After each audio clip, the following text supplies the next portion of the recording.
What's up guys, here's Claudio from Visualmodo WordPress themes, and in today's video you're gonna learn how to remove the watermark from Gemini.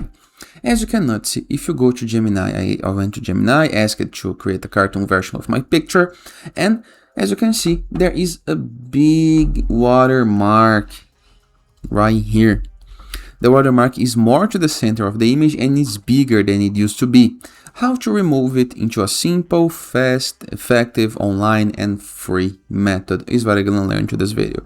But before I can continue, please take a moment to hit the subscribe button, like this video and share this content with a friend of yours.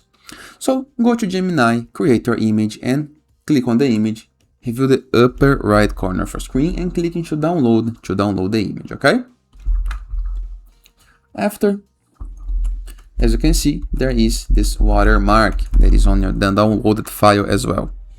Go to Google and type Gemini watermark remover IO. Go to the first result right here, ending with IO. Click on it.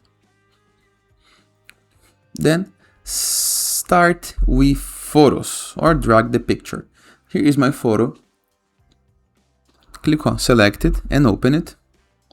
And here is the before. Here's the after. Nice, right? You can download a zip, copy the image, remove background, use AI to edit, or just download. And as you can see, there is no longer watermark into this picture, as it used to be. Here's the watermark. Here's the one without the watermark. Nice, right? And that is, I hope you guys enjoyed this video. Feel free to use the comment section below in the case that you have any question. And I'll see you guys tomorrow. All the best!